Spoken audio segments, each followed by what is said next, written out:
Brodie, good afternoon. Welcome, welcome. Hi, ignore the towel, I washed my hair, so I'll get this dried during the stream and we can watch some stuff. I'm just promoting myself. I'll be with you shortly. In fact, let's bring this up. Okay.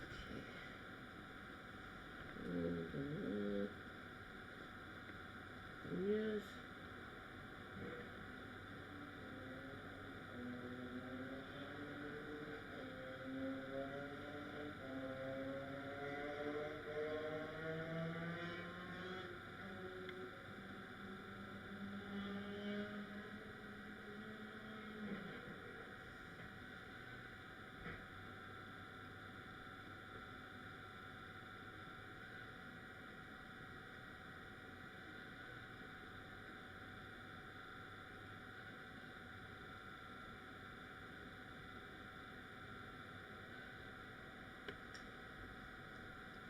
Okay.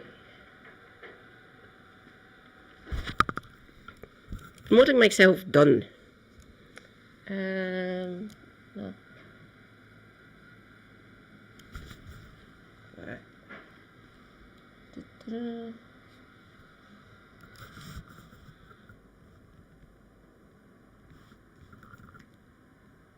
Oh.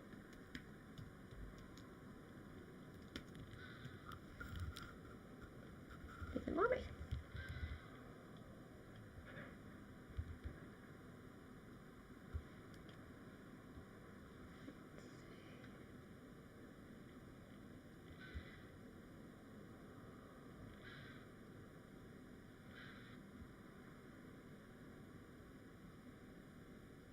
Where is it?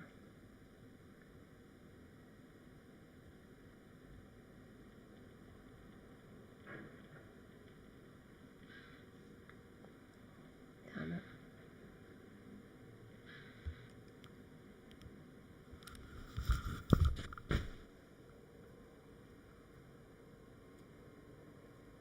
I will find it. David. Let me.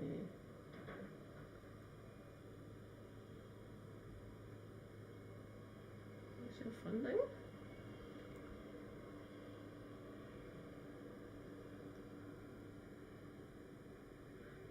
Ah, find it.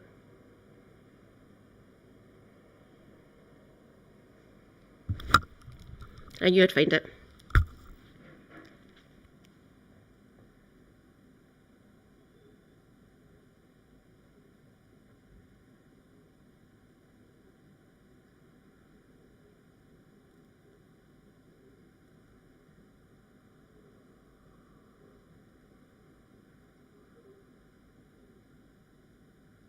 Stop yelling. Blue Sky. I keep on forgetting about that one. There we go. Found the story I wanted to talk about.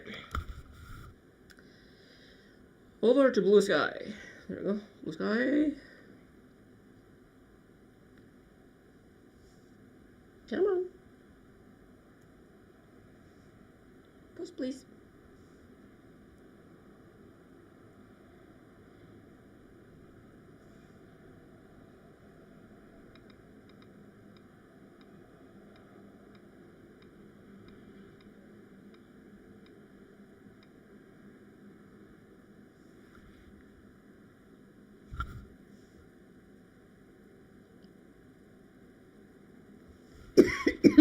There we go. Fantastic. Right, back onto my stream manager. Stream manager. Stream manager. Oh. Stream manager.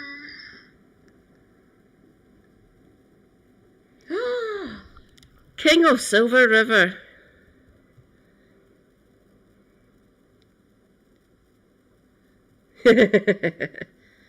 Hi King, welcome in.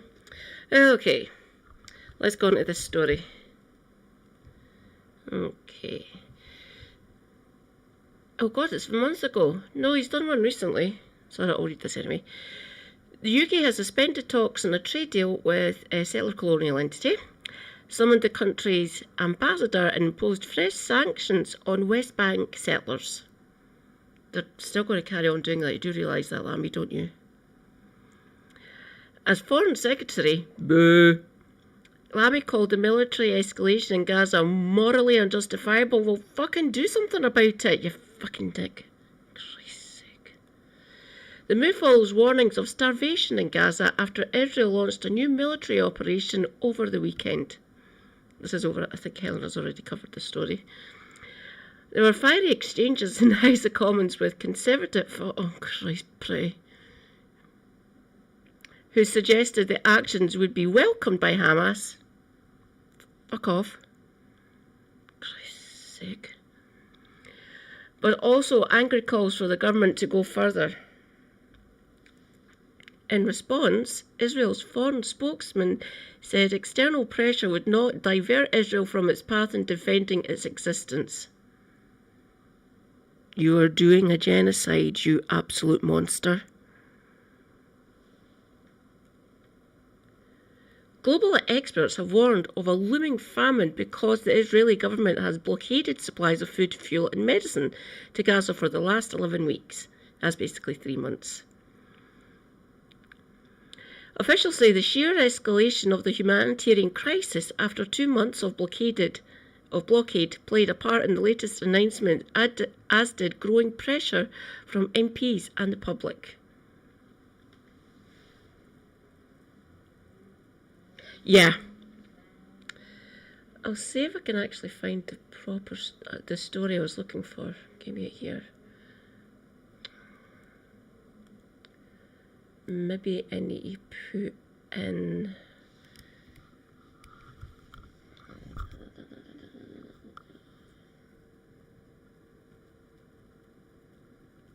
Gaza topic.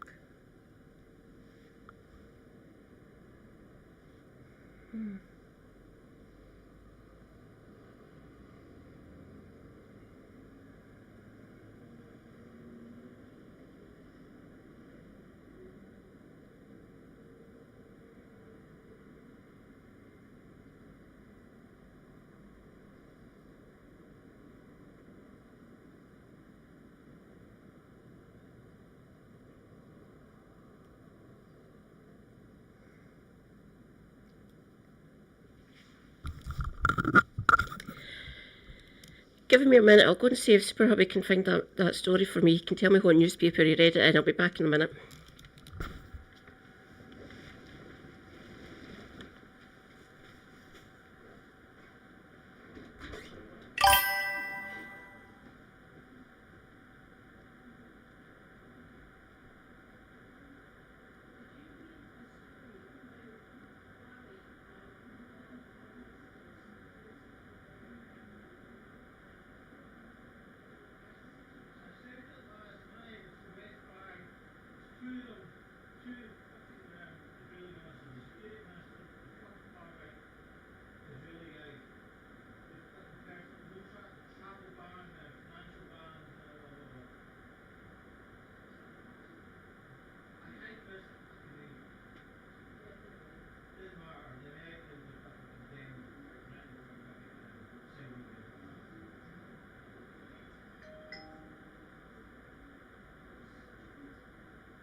Let's see if I can find it on YouTube. It might actually be a video that someone covered it on.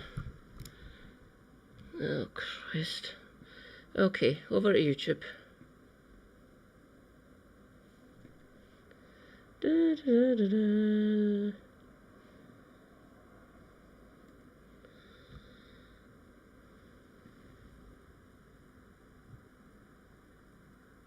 Oh, is that very Ben Gavir and Smotrich? Christ, those fucking lunatics. Where are we? They were there.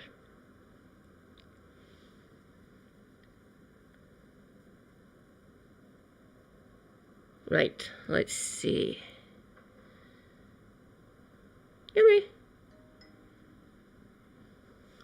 Come on.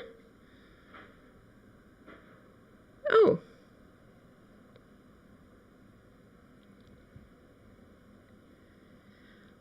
Oi, Joanne, stop going after Katie. Katie is awesome.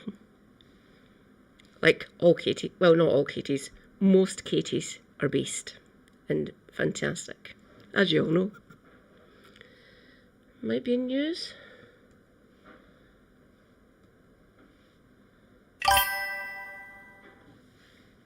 Oh God, no, definitely not her. She's fucking mental. No. News.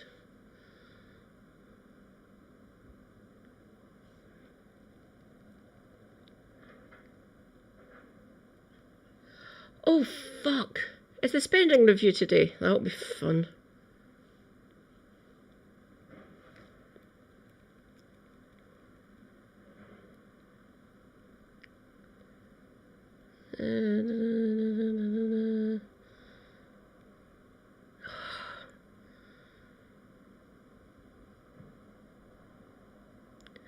Yeah, I read about that one.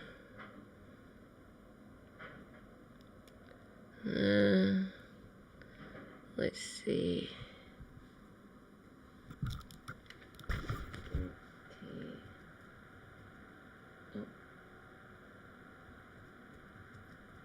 End of year and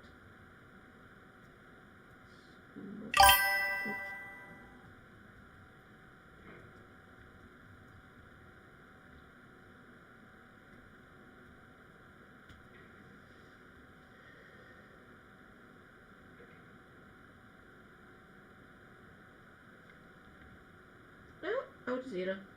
That'll do nicely.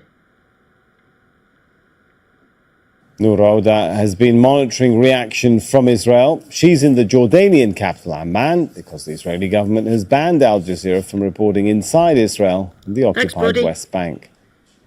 Israel's Minister of Finance and the Minister of National Security have expressed outrage at the sanctions announced by the UK, Canada, Australia, New Zealand and Norway, both saying that these sanctions were immoral, unacceptable, and that they wouldn't affect them or change their position against a Palestinian statehood and in support of settlement expansion as well as the starvation of Gaza. Of course, these ministers are not just any members of the government. They are key to keeping this right-wing government in office. Without them, there would be no coalition. And so the policies they express and implement are adopted by the government. And that's why we even heard from the head of the Israeli opposition, Benny Gantz, who also opposed the sanctions and called them immoral, called on the UK to take them back and said that the UK should be supporting Israel in its war on what he termed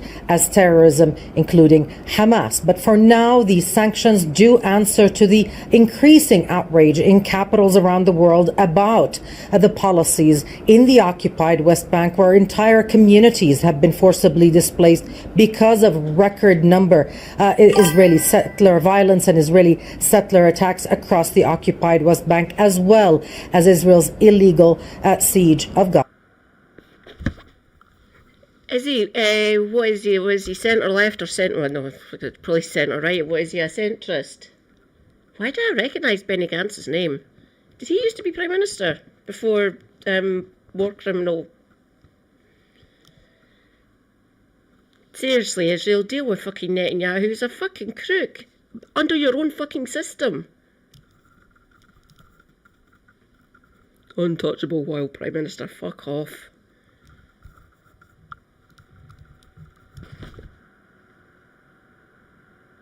Noor Rauda, Al Jazeera, Amman. Make sure to subscribe to our channel to get the latest news from Al Jazeera.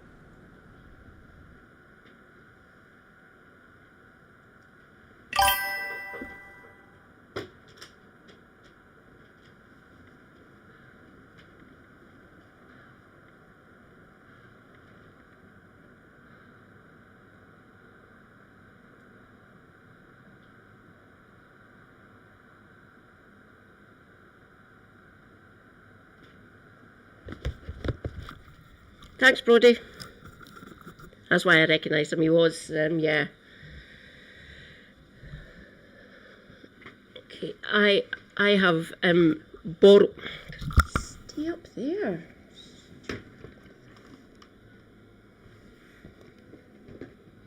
got that too high?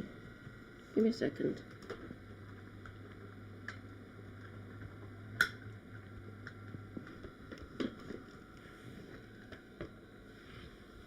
Had one of my legs too high there.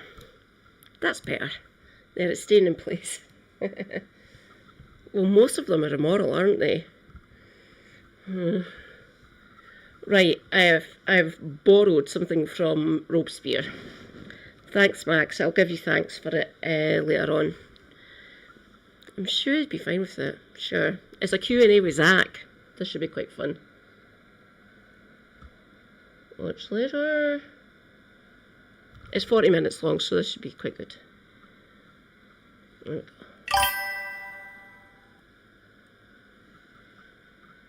Yeah. Oh, no, it's half an hour. There we go. Yeah, and I think that's where some of the anti-immigration sentiment comes on, because people are rightly worried about getting a doctor's appointment or the fact that things feel too busy.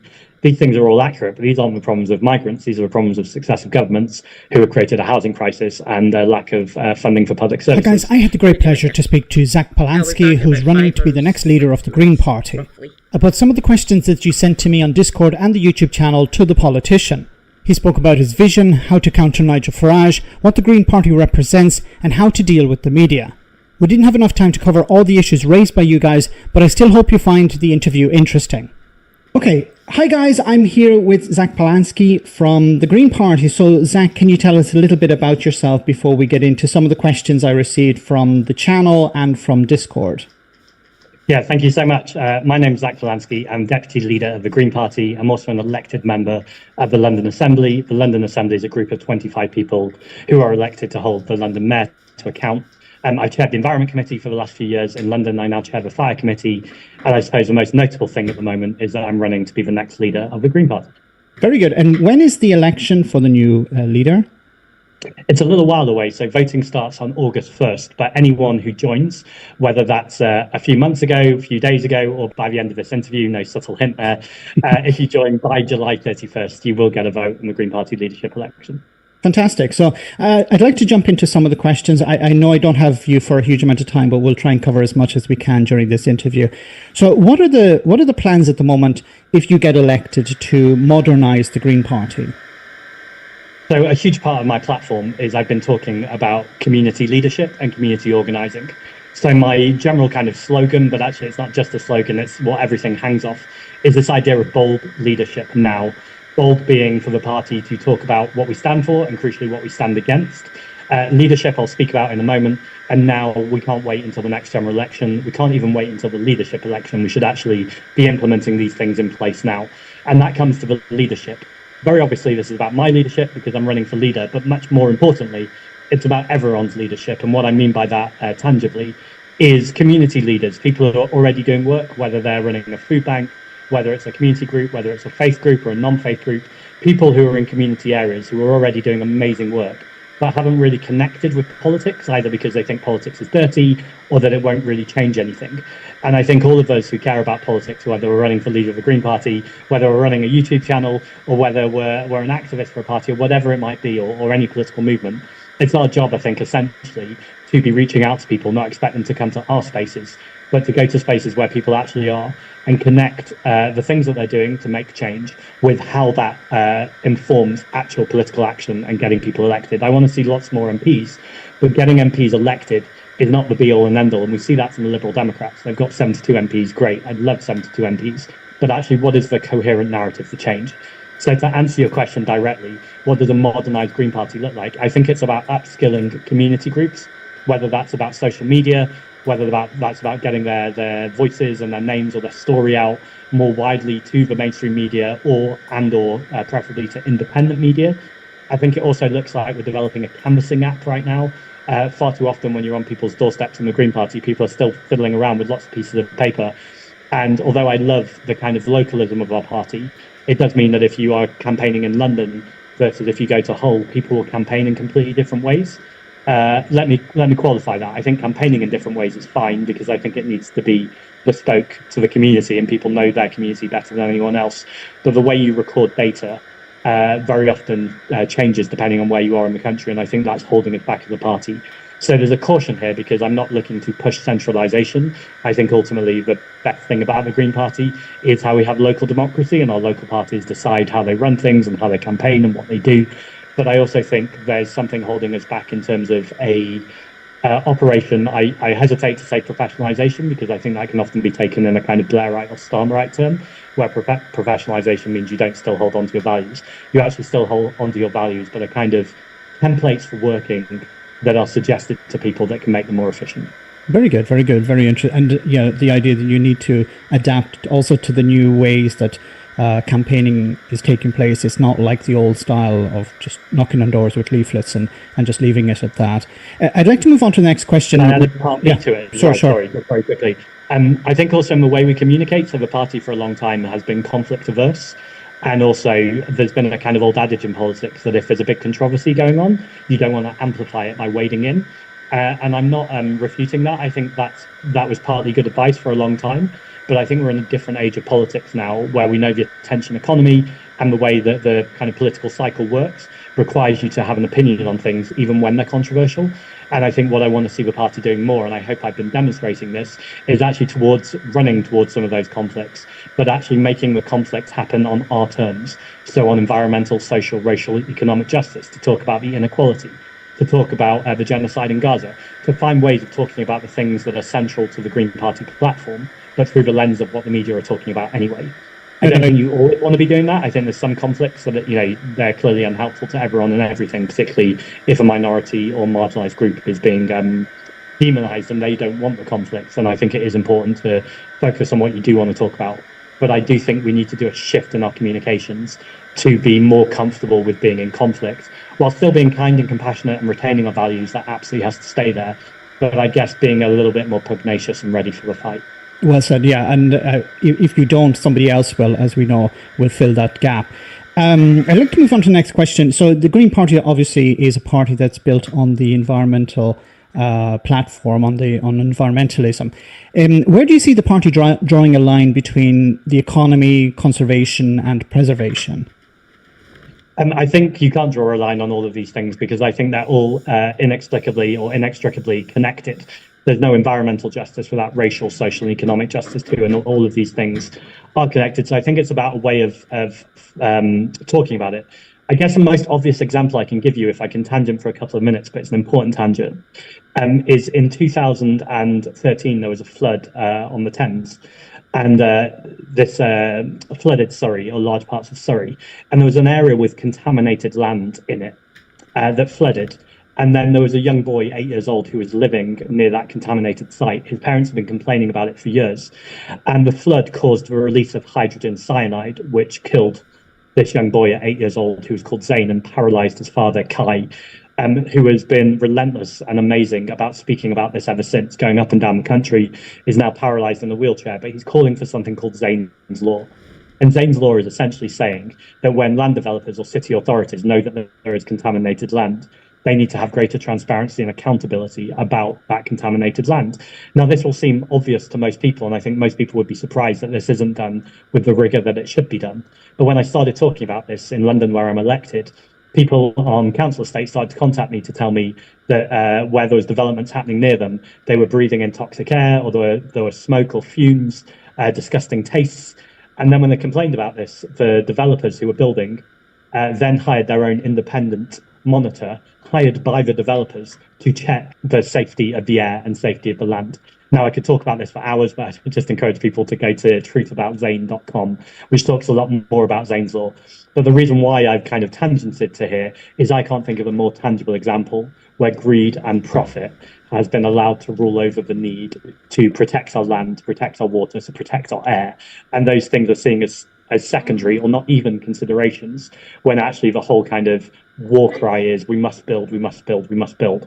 We do have a housing crisis. We need to make sure that we have social homes, but ultimately those homes need to be council homes that are actually affordable and filling the gap we need. We need enough council homes to fulfill about a third of the population, and they are rapidly dropping, partly because of Thatcher's right to buy, and that's never really been replaced, and also the profit motive. We also know that successive governments didn't want social houses to be built because they wanted house prices to go up, because they were worried about losing votes. So all of these things are connected, and I think it's just really important to always be really clear that we know there's a housing crisis. There's 300,000 people who are homeless. There are over 1 million households on the waiting list. Those people need homes. But when you hear governments or opposition parties shouting NIMBY, when you often go into the detail, what they're really saying is private developers should be able to build wherever they want at whatever price they want. And what the Green Party are arguing is, yes, let's tackle the housing crisis, but let's make sure that actually affordable, secure and accessible homes that are in the right place and going to the right people. I think all of those things are doable at the same time, but you need to be driven by people and public good rather than profit. And far too much of our politics right now is literally in the vested interests in the pockets of private developers, gambling companies, arms companies, oil and gas companies. It's not a conspiracy theory. You can go on the Electoral Commission and see who is donating to this Labour Party. And also the idea that the housing that is built has the services that go along with that, like doctor surgeries and supermarkets and parks and stuff like that. I'd like to move on to the next question. There was an offer on two months ago. Yeah, you went and got them for me just when I got released. Yeah, nearly three months ago I got released from hospital. There's a brand called OGX, and there was an offer on it in Superdrug, and it has been doing amazingly for my hair. I'm absolutely loving it. Try OGX, it's really good. And I think that's where some of the anti-immigration sentiment comes on, because people are rightly worried about getting a doctor's appointment or the fact that things feel too busy. These things are all accurate, but these aren't the problems of migrants. These are the problems of successive governments who have created a housing crisis and a lack of funding for public services and refuse to tax the rich, not the only way to fund public services, but one of the ways to reduce inequality. And so I think these have been all political choices by design to send our public wealth to private capital, and we can make different political choices. Some of the things I've been hearing from you sort of undermine the next question, which is the idea that you have to tackle, do you need to tackle this perception that the Green Party is a party of the middle class or eco warriors and not a party working towards the benefits of the working class? You do absolutely need to tackle the perception, and that's my number one mission to do. I think you've phrased the question fairly, as in I think I'm tackling it with every sentence I say, hopefully, when I'm out on the media. The environment and nature is really important. If nature collapses, we don't have anything else. We need nature to survive. But we also know the reason why nature is collapsing is fundamentally a crisis of capitalism, a crisis of multimillionaires and billionaires, of unscrupulous landlords, of fossil fuel barons, of the military-industrial complex. All of these reasons are reasons why we have a climate crisis in the first place. But if you're living on a housing estate and you're worried about feeding yourself or your family, you're worried about heating your home, you're worried about getting a job and then securing a job and how you might get to work, the climate crisis can feel like such an abstract, privileged thing to worry about. Now, that doesn't mean people who can and have the space to worry about it shouldn't. And it also doesn't mean that lots of working class people don't worry about the climate crisis. I think that's a really patronizing trope. But It's Greens organised, isn't it? I get my next benefit payment on the 24th, I believe. So basically 2 weeks, it's a Tuesday, I get my benefit. So I'll ask Helena where I need to join. I'm already a member of Scottish Greens, have been for oh my God, it's my anniversary. I've been a member of the Scottish Greens for a year now. Ah, right. I suppose I could join both. I'll need to check. I do also think it's true that ultimately you need to change people's material living conditions, as in the day-to-day basis where people are not surviving, paycheck to paycheck. Someone said to me the other day, they're surviving prayer to prayer. And actually often it's just about getting through the day. And I think any party that looks to be in government or to be the opposition or to be a serious political force needs to recognise people's immediate needs. Of course, the climate crisis is also an immediate need. But the way that you talk about it, I think you need to access what people are actually worried about rather than what you want them to worry about. The Green Party is generally viewed as on the left, of course, but it's growing in support, and I think a lot of it is thanks to yourself. Are you willing to reach out to other individuals in Parliament. For example, Jeremy Corbyn has been mentioned a number of times. Would you be willing to do a coalition agreement with him and form some sort of coalition going forward with members of the independent MPs and perhaps even Jeremy Corbyn? I'm going to jump on the last question and then link it to this question. I'm not avoiding your question, so if I forget, then pull me up on it. I'm pretty sure I'll remember. I often hear about that the party is not working class enough, or we don't have enough people of colour. And actually, when I speak to working class and or people of colour within the party, they always say it feels like people are erasing me, because very often they'll be in the room and people will say the party is not diverse Nightmare enough. Alpha And has councillors who are followed. all over Thank the country you, will say, comrade. we're here and we're working really hard, Move and you're forwards. erasing our Yay. contribution with this question. So I didn't go there first because we're not diverse enough, and I totally own that, and I want to see us be as diverse and vibrant as the communities we seek to represent. So we can always do more to diversify the party and always do more to make sure that working class people are at the front of the party and also speaking with the party. But also, I think we always need to reject this idea that the other parties are in some ways, really diverse and really working class, and the Green Party is this kind of privileged party, because it's actually just not true. Now, the reason why this links to your question is when I speak to independents, my first question is always, join the Green Party. Like, if you're aligned with our values, we got nearly 2 million votes. We've got over 800 councillors. We've got 4 MPs, and we're literally having a leadership election right now where I'm running on a very explicit ticket, which shares a lot of the values, if not all the values, that they're running on. So I can't genuinely, and I mean this respectfully, because, I have a lot of respect for Liam Mohammed, Faisal Shaheen, Andrew Feinstein. But when I say, why don't you join the Green Party? The answer almost always, if I paraphrase, is vibes. Like, the party doesn't feel diverse enough for them, etc. And I'm like, but if you join the party, we're a genuinely democratic party. We're one member, one vote. That would change, and you would play a big part in changing that. So I was a channel member for a while, a couple of years ago. The reason I followed him and joined him is because his takes on Brexit were quite good, and he rubbishes a lot of the same politicians that we all rubbish anyway. He was quite good, quite like him. Don't get me wrong, he's more Soc Dem than anything, but at least he does his best, I believe. I don't know if there's frustration in my voice. I guess it's more keenness than frustration, because I think we can still turn this around. So my first answer to your question is, I just want these people to join the party. And I think I used to be a bit more subtle about it, but at this point I feel like I could get a prop of a big red carpet and just roll it out for Jeremy Corbyn or Diane Abbott, Zara Sultana, and Nadia Whitten. Brilliant MPs who I think really align with the values of the Green Party, who I think clearly don't align with the values of the Labour government, and would be so much happier in a party where we don't have a whip. So as long as when you join the party, you're essentially signing up to the party's values and to our manifesto, which I can see no issue with in terms of what they vote for anyway, then ultimately the only people you're accountable to is your local constituents in terms of how you vote.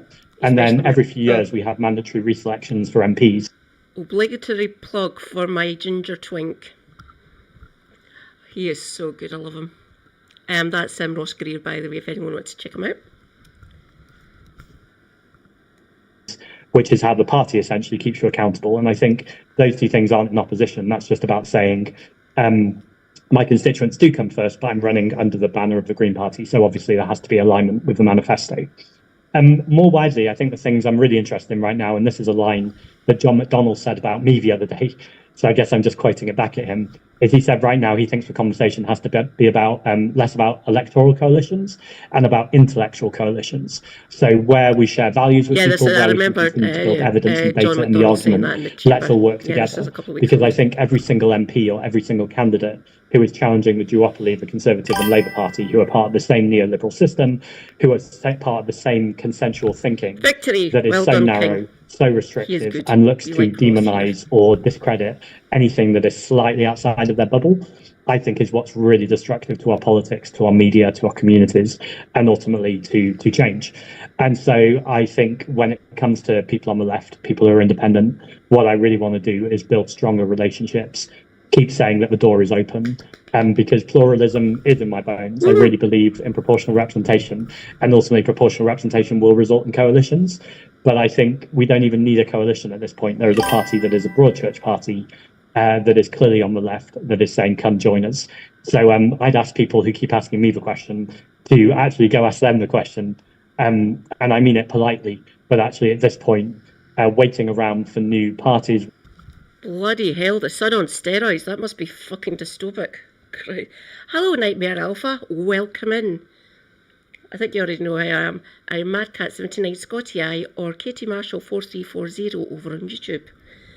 I'm a Scottish disabled Marxist. And I mostly talk, well, politics obviously, and green policies as well. Now I've kind of shifted a bit. Disability health issues and viral outbreaks and stuff like that. So, health adjacent, let's put it that way.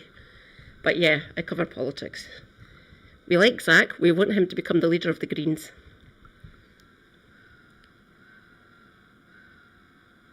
Yeah. Yeah, maybe I should check in to see how that's doing. I've got a couple of friends who live in the Republic of Korea. And they're keeping me updated on that WhatsApp. I appreciate their help, but they haven't done a month now. They might be dealing with the situation in South Korea. Waiting around for new structures, sure, they might come, but even then, I think it's just delaying what actually the country needs, which is to get under one banner and go, let's take it to this Labour government. Let's stop reform, and the real mission. Yeah, I is we remember need to stop the rise of the far right. Sorry. So we'll have to wait and see if a number of independent MPs join after you become leader.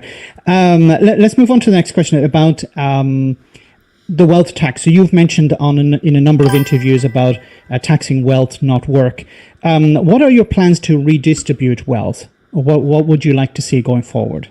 There's lots of measures that we need to see, and I will answer your question, but I'm also really aware of something Gary Stevenson said to me. So we went for lunch together, and one of the things he said was that one of the ways that right-wing economists, in particular people like the IEA, try and stop a wealth tax happening is they demand your full kind of costed plans, and then they will find any way to pick the smallest loophole, and then try and discredit the whole idea of taxing the rich. So I think which is so just to say, just to interrupt for a second, which is ironic because these are the same people who supported Liz Truss. But continue. And you're spot on. And also, we do need costed plans, and our plans have to make sense and they have to be coherent. So I think the challenge is sometimes helpful. But I also think it is fair enough to say that we don't have the whole civil service to our hands. We don't have the whole mechanism of state of where you could essentially say to all of these people, the fundamental principle is we want to make sure we're taxing the rich. We want to make sure we're taxing wealth more than we're taxing work, and actually let's make that happen. So I think that has to kind of be the first place the conversation starts from. I try to limit the amount of people I follow. My follow list on Twitch is quite long. I might need to leave some of them. I was a subscriber to 2 other channels, but they've finished now. I've stopped them. One was Homozygote, and the other one was it Rhizome? Or was it the Serfs? Oh God, no, it was 3. It was all 3 of them. It was Homozygote, Lance over at Serfs, and Rhizome. I can't quite afford it, unfortunately. I've got lots of stuff to buy for my setup and get some help making my stream look a little bit better. Redland Thoughts one, I quite like his setup. It looks very slick. I realise it's an unsatisfying answer, so I'm going to dig in deeper. But I just always want to put in the caveat there that I think whatever mechanism you use, taxing the rich and protecting our poorest communities, I mean, it's such an obvious thing to say, but is not what is being done by successive governments. So let's start from that basic principle. I think another thing that is obvious is that if we put income tax in line with capital gains tax, that would be a very simple measure that just makes complete sense. So right now we are taxing earned income. So if someone is working in a bar, or they're a waiter, or there's someone who's running a small or medium or independent business, they're often paying more tax than a multimillionaire or billionaire who has an asset that they are paying less on. And I think the most stark example I can give of that is I recently met a group of South American cleaners. And then in the afternoon, I met a patriotic millionaire who is a group of millionaires who are saying, tax us more for a fairer society. And the millionaire said to me, if I owned the buildings that the cleaners, the migrant cleaners you were talking to this morning were cleaning, they could be paying more in tax cleaning that building than I would as the person who owns that building. Completely broken system. We also need to be looking at land value tax. I think it's clear that council tax system is regressive. And so I think there's lots of ways of doing things on land value tax, so it does what it says on the tin. I'm lucky I'm Bandy. Taxing the value of the land lowest. is also a really important principle. And then finally, I've been saying the phrase tax wealth, not work.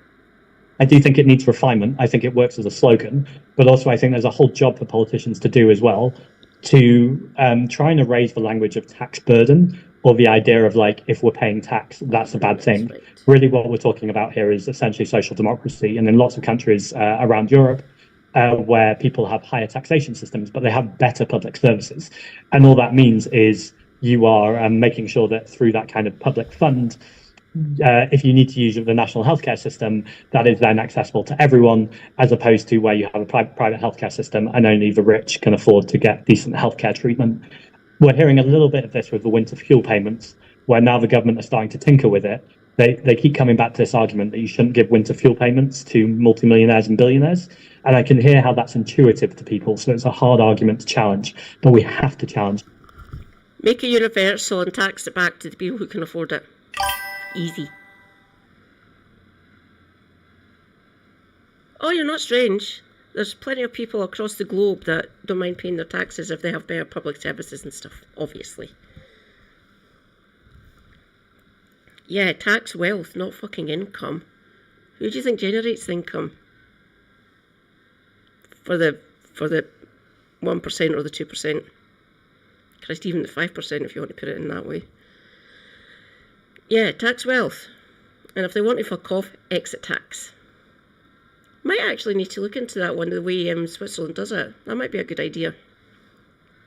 The concept of universality is so important because it removes stigma, as we see with free school meals, for instance. You don't need two queues in a school for the poor kids and the rich kids or the not poor kids. You actually just make sure everyone is leveled and everyone has that kind of equality within the conversation. If we are giving winter fuel payments to millionaires and billionaires, that's fine. Let's just tax them more. And actually, that means you don't have to deal with the bureaucracy of means testing and also the stigma of means testing, and you are doing it through a fairer taxation system. Means testing costs more. It is usually crap. So just make things universal. It's easier. It doesn't cost as much, and you can tax it back. For fuck's sake, ask someone in HMRC. They might be able to help you with that. Just a thought. All of those things are complicated, but they're not so complicated that a government can't do it. And I think we always need to be really open-eyed to the fact that the only reason it's not being done is because governments are receiving political donations from the same multimillionaires and billionaires that I'm talking about taxing. I think the more that we can expose that, the more that we can have transparency and accountability, there is only so long that governments who are worried about losing votes will be able to hold off. And ultimately, we need a Labour government right now to be more worried and more scared about losing votes and seats to the Green Party than they are to Reform. You said there about universality, so I would assume that you're a supporter of a UBI, as we're seeing more and more jobs being lost to technology, AI. Well said, Nightmare. Well said. Yeah. Like the numpty that I am, I lost my concessionary card, my travel card essentially, that I get for free from the Scottish Government. But I lost it on a bus somewhere over the weekend, so I've ordered a new one. I should get it by next Wednesday, hopefully. I'm more upset that I lost the wallet thing that I had my bus pass in. It had a brilliant sticker on it. I want to buy a new one, and I might get myself some more stickers. I'll hit up Etsy for stickers. Robotics. So can I ask you about that? Would you be supportive of a UBI, a universal basic income for? I'm massively supportive of a universal basic income. I think it would be an absolute game changer. Sometimes I hear critics on the left say, "But what about universal basic services?" And the first thing I'd say is, why not both? Let's really bring up the concept of universality. But if you have to choose, and ultimately, you do have to make choices in terms of what you fund or how you fund it. I think the reason why I support universal basic income over universal basic services is for the exact reason that people oppose a universal basic income. They go, what if people spend it on alcohol or drugs? What if people spend it on like art and culture rather than the things they really need? And I think this is a really damaging conversation and a really, it almost plays into the people. Christ's sake. if UBI or UBS get, well, UBI first, I'll deal with UBI. If that gets instituted, if they do that, don't get me wrong, I probably like the extra money, obviously, but I'd be buying better food, buying supports for myself and stuff like that. Maybe some alcohol, but there's other stuff that I need before I get my drink, obviously. So like supports, TB grips, stuff like that, supports for my ankle. Because of the fracture to my patella to my kneecap, I can't put a brace on this yet until it heals. Who say, why is government taking away our freedom? And actually, I think there's a lot to be said for the fact that poverty is not a lack of character or moral judgment. Poverty is a lack of money. And actually, the biggest way to lift people out of poverty, quite obviously, is to give them money. And then there's been lots of evidence around the world, so this isn't kind of me just riffing or being abstract about it, that when you give people basic income, then actually what that does is give them opportunities to be able to nurture themselves, to enrich themselves, to create better job opportunities by upskilling or training. And also it takes away that immediate fear and immediate stress that people living in poverty have. This is why, for instance, like when Jeremy Corbyn suggested free broadband, and it was widely mocked by the media. But actually, if you're someone who has to go for a job interview and it's remote, and you're someone who can... Broadband communism, if you please. Don't get me wrong, I'd probably love to be able to pay for like Netflix or Apple TV or Disney Plus and stuff like that. But if they give us broadband, that'd be awesome, wouldn't it? You've already got it on most travel. I've got it on buses here, on trains, and most pubs have free Wi-Fi that you go into. We've got one sitting over there in this flat, but we've got broadband down the road, fibre broadband down in our actual flat, which is quite good. It is from Virgin. It's £20 a month. It's quite good, really. That's a social tariff, by the way, that got instituted a few years ago now, I think, for the tariff rates, for the social tariffs. For the internet, you have less kind of things on your mind when you're in that job interview than someone who's paying on the meter for electricity for a start, or paying for internet, where you're worried about your internet connection, you're worried about whether it's going to cut out. And so someone who's in poverty already has extra stresses, extra worries on top of them. And it's not like there's a level playing field. So I think universal basic income at its root would make sure that everyone has got a roof above their head, that they've got food in their belly, that they can basically survive. And that feels like a pretty low bar, but we're nowhere near that bar at the moment. So why not bring in the universal basic income and make sure that everyone is protected?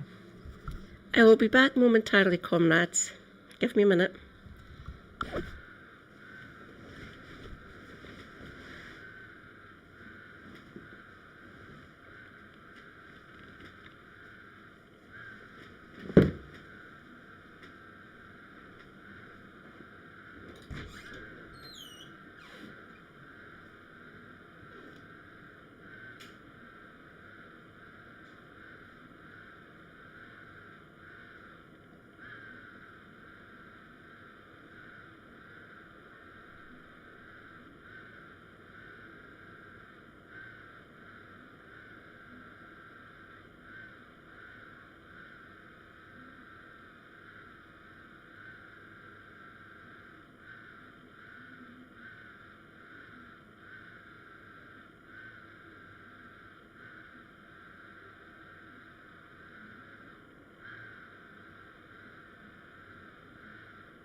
Well said. We're almost out of time, so I just want to cover maybe two more questions before I let you go. Where do you stand on political donations and freebies to individual MPs or members of the government? It stinks. I think the fact that, we've seen it in this government, but I want to be fair to this government. I mean, the Conservative government was pretty bad at it before as well. So I think it's particularly galling from, I guess, Keir Starmer, because he rode in on the ticket of, doing decent things and being transparent, etc. And there's lots of questionable decisions that have been made. I also think around the healthcare system and Wes Streeting, lots of questions around why he's been taking so much from private healthcare developers. I mean, I say I have lots of questions. Don't have any questions really, because it's very obvious what's happening.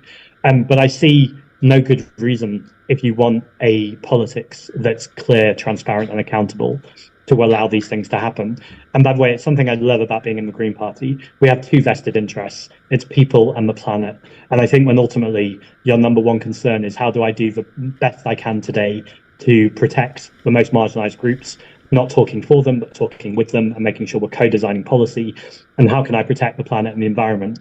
It means that you're much freer to speak. Doesn't mean you won't make a mistake. It doesn't mean things aren't nuanced sometimes, but actually you're never having to cover things up or lie.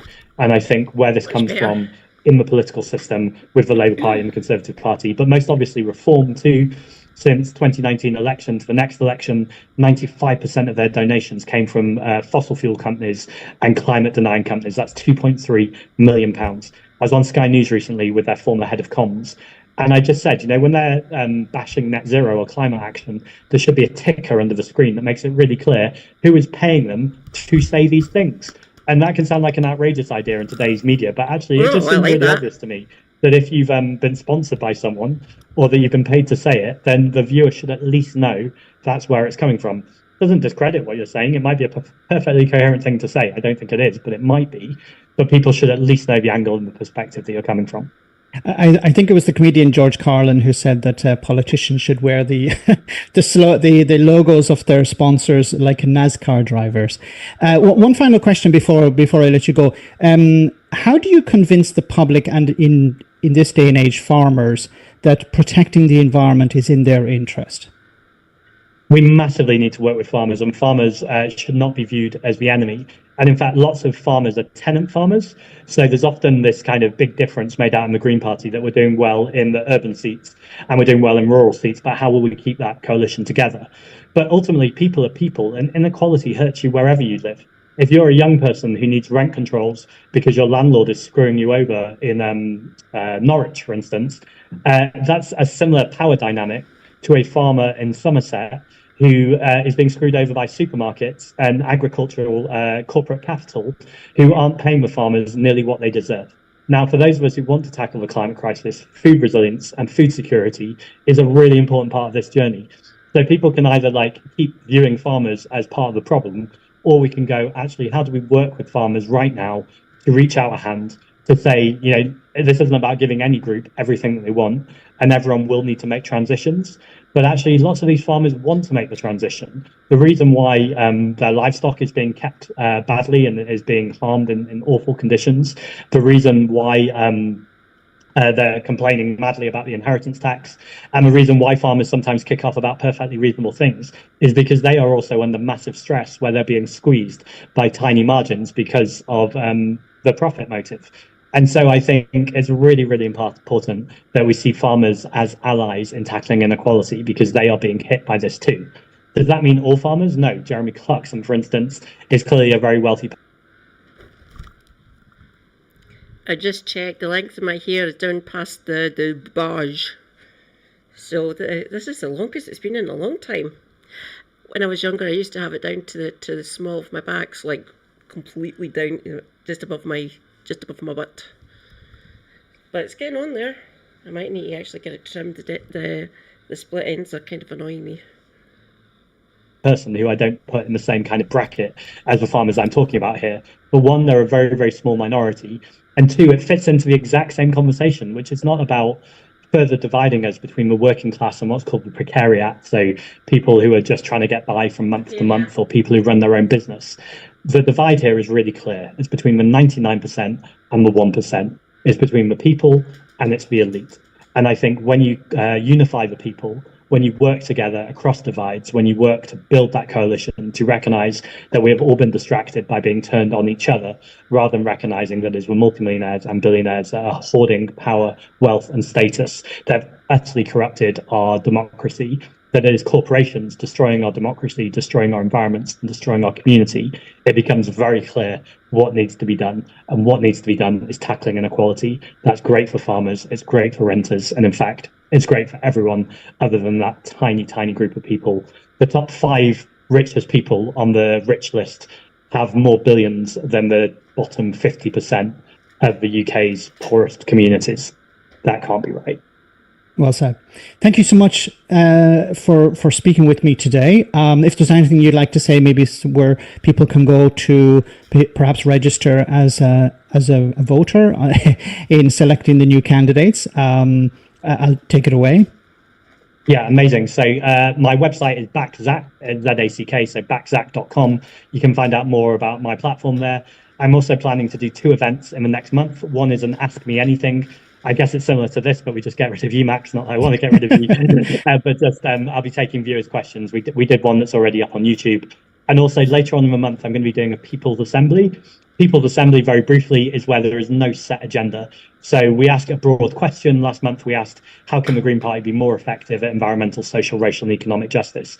This month, the question, I think, is going to be, how can the Green Party be a more inclusive party? So that's a broad question.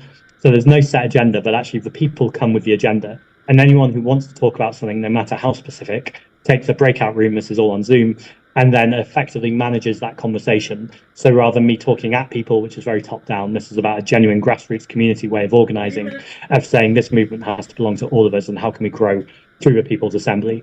And finally, I know I said it at the beginning, and I said it slightly tongue-in-cheek, but it is important. If the things I'm saying are resonating with you and you align with our values, then please join the Green Party. I was at a protest on Saturday, People's Assembly against austerity, and I was pleased but much more alarmed about the amount of people, and I'm talking hundreds, coming up to me and saying, if you're leader of the Green Party, I'm going to join the Green Party. And I was like, that is the wrong way around. Join the Green Party right now and help elect me to be leader, and then we can make sure this movement continues to grow. And you can join the Green Party at join.greenparty.org.uk. Thank you so much. Thanks so much for having me. Nous nous inquiétons de voir que le gouvernement français n'a, semble-t-il, rien à dire à propos d'un acte de piraterie. Il ne le condamne pas en tant qu'acte de piraterie. Il demande que l'on permette que les personnes qui ont été capturées cette nuit puissent revenir aussitôt que possible en France sans qu'il y ait le moindre commentaire sur la nature de l'action ni sur les risques qui sont encourus. Le texte, les déclarations que nous avons vues depuis par les autorités qui entourent M. Netanyahou laissent entendre qu'il pourrait y avoir des manifestations de joie après l'arrestation de ces 12 personnes. Nous craignons le pire. Nous craignons le pire car ceux qui ont procédé à cet arraisonnement sont capables du pire. This morning at 5:30 a.m, the Freedom Flotilla ship, Madeleine, was boarded, its occupants detained, and by Israeli military forces. Yay!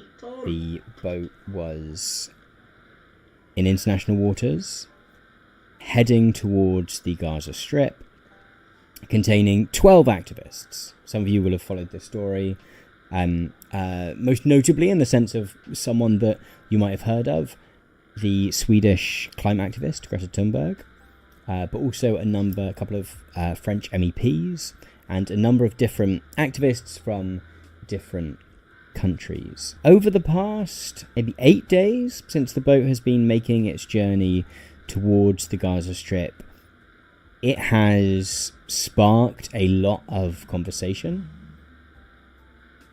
As someone saying in the chat, as Tweety saying in the chat, it has often been criticised by folks on the right, supporters of Israel, as being both simultaneously too strong and too weak. It is both, I believe, the Israeli government have been referring to it as the selfie yacht. A sort of suggestion that, well, as we see here in this post by the Israel Foreign Ministry, the selfie yacht carrying Greta Thunberg and other so-called celebrities was continuing its journey. I will say the rest of the occupants, there are politicians and activists on board. There are some people who are kind of notable for various different reasons within their countries. I think there's a French journalist on board. Celebrities possibly is not the phrase, but there is both a suggestion that it is. At other times we found it referred to by Israel Katz, the Minister of Defense, as a hate flotilla full of anti-Semitic activists. It is at once both this kind of flippant, silly nonsense thing and also Shut up, this Israel Katz. terrifying symbol of hate, bringing horror to Israel by landing in the Gaza Strip.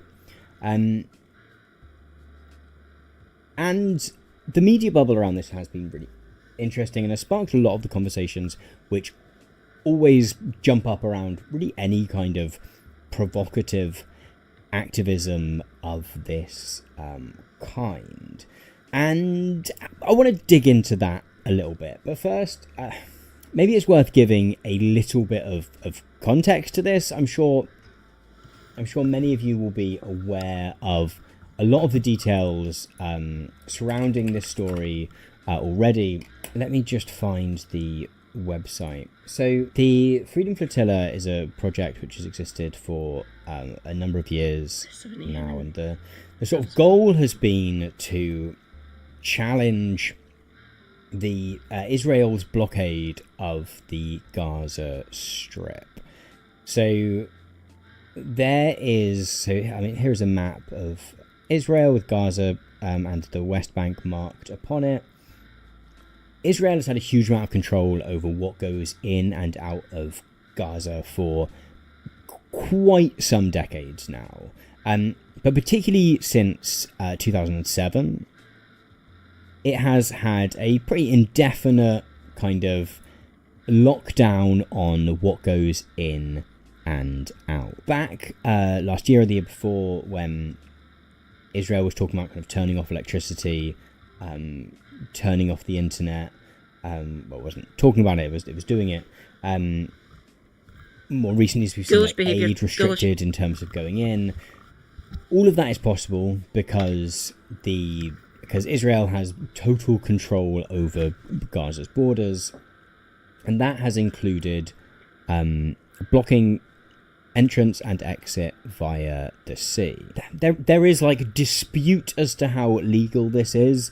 Israel themselves would suggest that the blockade is legal under international law because they are doing it as part of their sort of right to self-defense from, they would say, Hamas.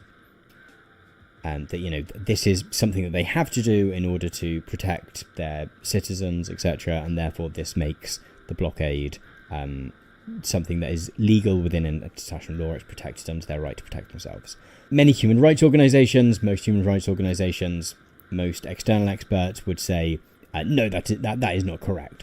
Actually, what this constitutes is an act of collective punishment, right? Because regardless of the fact there are militants in Gaza who would like to do harm to people in Israel, you are collectively punishing the entire population of the Gaza Strip in retaliation for that. You are using hunger as a weapon, even prior to more recent sort of restrictions of aid. We have having control over what can go in and what can go out gives you a huge amount of sway over the population. Some of this comes into the conversation about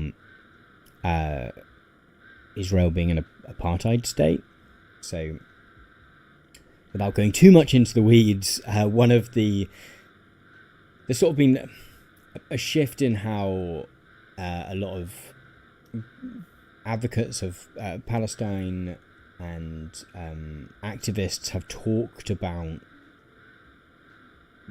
the way in which Palestine and Israel intermingle over recent years, in terms of talking about actually, as much as we might sometimes suggest there are two states here, and that this one does some stuff and this one does some stuff, regardless of whether Palestine is recognized. Actually, in practice, there is one state. There is the state of Israel, which treats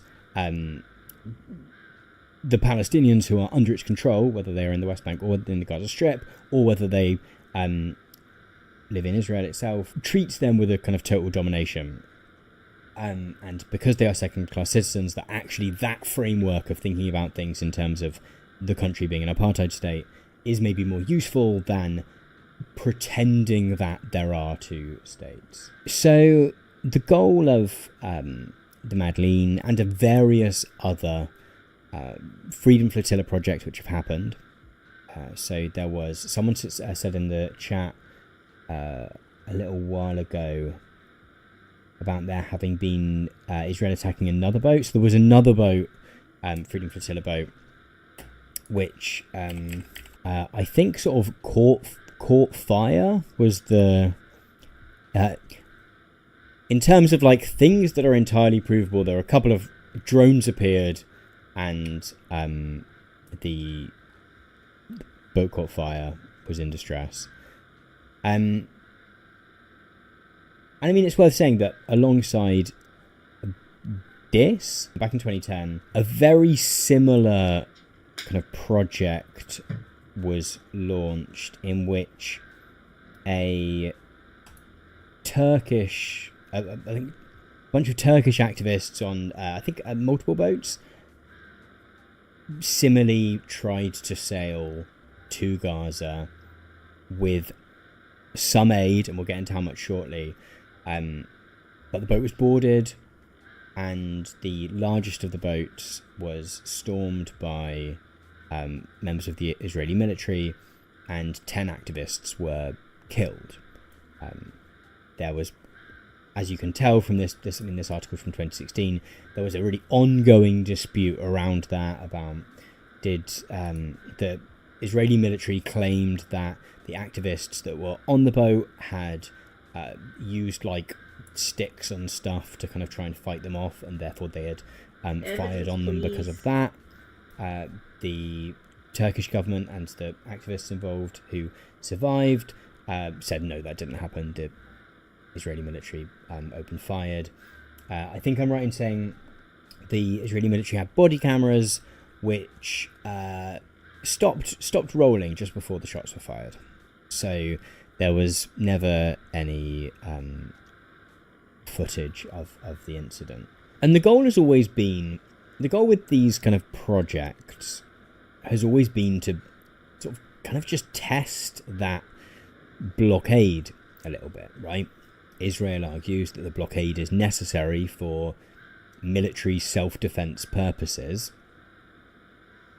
These stunts, and they are stunts, they are, I would suggest, very brave stunts, which do, as we can see from this example, do involve activists putting their lives very much on the line to sort of perform. However, they do very much exist as stunts to kind of prove a point. The sort of point of the stunt is to say, if there is a boat coming towards which has only aid upon it, and that we have very clearly documented that is what is happening, that is small, that is clearly no threat whatsoever, will that still get stopped? The answer, as we found out, is yes. It's particularly interesting watching this story from a UK perspective, given that the Madeleine, as far as all reporting has been able to ascertain, is registered in the UK and sails under a UK flag. which means that technically it is, or should be, under the protection of the UK government whilst in international waters. UK law should apply to it whilst it is in international waters. And therefore, the Israeli... Medicine bag and medicine box sorted. I've put all my medicines in my box. So that's good. And all the ones that I need on a daily basis are now in my medicine bag. Cool. Israeli government storming it and detaining the activists on board would, in most cases, be seen as a kind of affront to the UK by the Israeli government and the Israeli military in particular. It's worth saying that sort of the way this has gone down is that the boat took some days to sail. In fact, can we zoom out? We can zoom out on this map.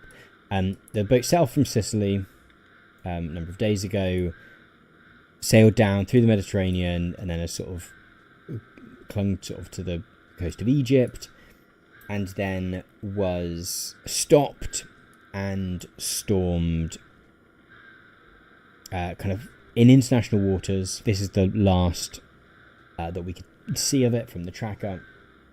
And we have footage of that. This is from, this is as posted to WikiLeaks. Okay, they're asking us to take the stage over the phone. This is terrible quality footage, I'm afraid. No, it's still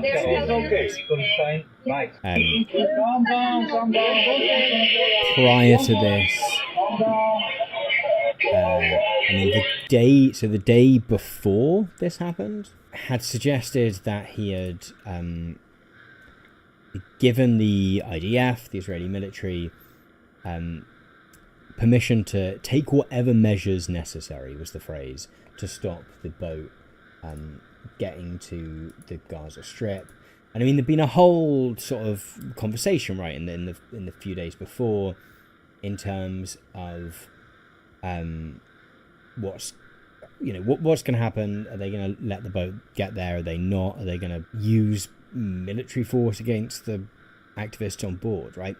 And again, for all, we've got Guess Who Farted, this guy in the chat, kind of suggesting that this is a really flippant sort of thing, which is obviously very bold and brave from one's... Bloody hell! IDF told to take whatever measures necessary to stop Greta Thunberg aid boat from reaching Gaza. Monsters. Screw yous. Thank you. Seat watching a Twitch stream at home. That is something that has happened in the past, right? This is clearly not a... this is not a stunt without risk. And so alongside kind of this sort of, I guess, kind of war of words in the lead up to it, there were reports that between Sunday night and this morning, that kind of some sort of white liquid had been thrown onto the boat somehow from above. A kind of model of intimidation, I guess, to kind of suggest we... Yay! That's Helena put her notice up. So once we finish watching Tom, we'll read into Helena at 3 o'clock. Might have used chemical weapons on your boat, or just sending some water, who knows, but...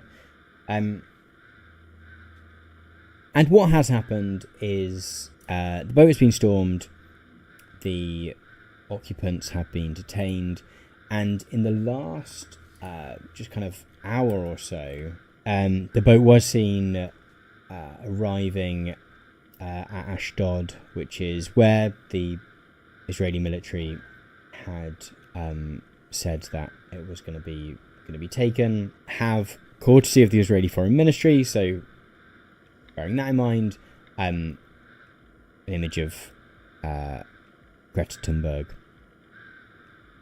And we have seen kind of responses from the nations of the various activists that were on board, as well as some countries that weren't. The French government demanded that the various French citizens on board were given a swift return to France.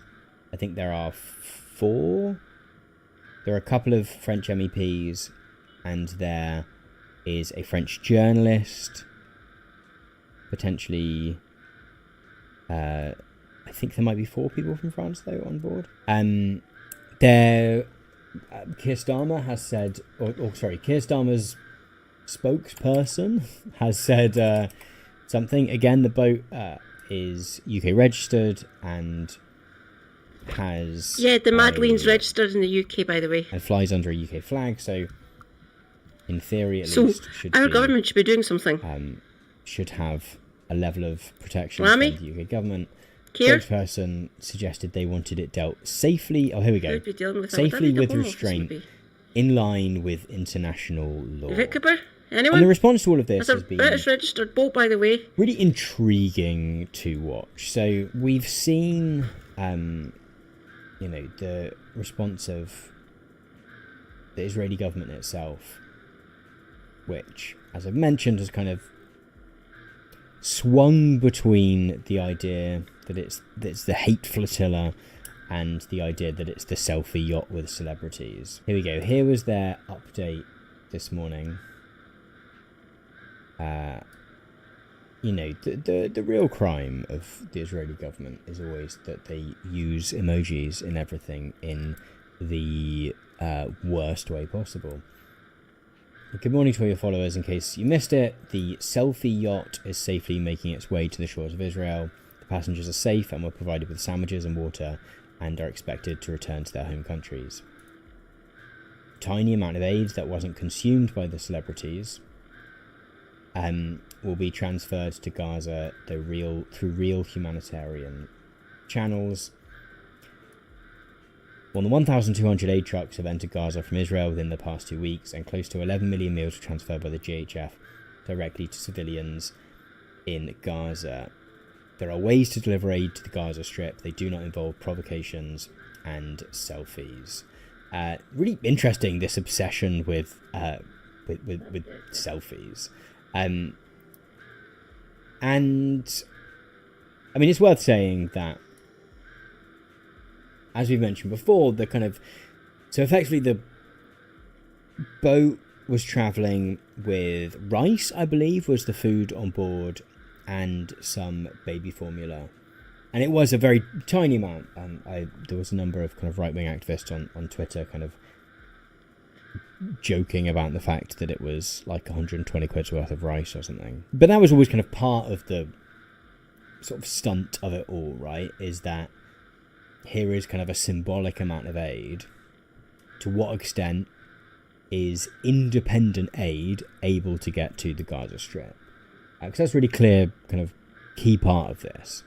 The Israeli government kind of talking about 1,200 aid trucks have entered Gaza from Israel within the past 2 weeks. There is credible evidence, it is entirely reasonable conclusion to come to, that Israel has been using hunger as a weapon, and Israel's control over what aid does and doesn't get in is not conducive to the aid actually being delivered. We've also seen over the weekend at least 4, I think, Palestinians killed whilst getting aid after the Israeli military fired on them. I mean, the very basic call from international governments at the moment has been that the borders are open so that aid can come in, and that aid can come in independently rather than in such a way as is controlled by That gives me the timing of where to put the chicken in, that's all. Israeli government.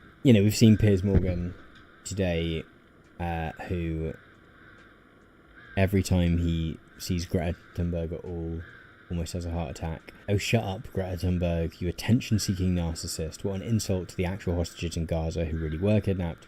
This stupid stunt is all about your ego and will make zero difference to the plight of innocent Palestinians caught up in this dreadful war. Which is worth saying that of all of the things to, you know, people, right-wing folks like Piers Morgan kind of really love to hate Greta Thunberg. She is a young woman who, you know, is very easy to belittle if you're what Piers. Let's go and say hi to Helena.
I'll be back at midnight, or 11 or midnight, it depends.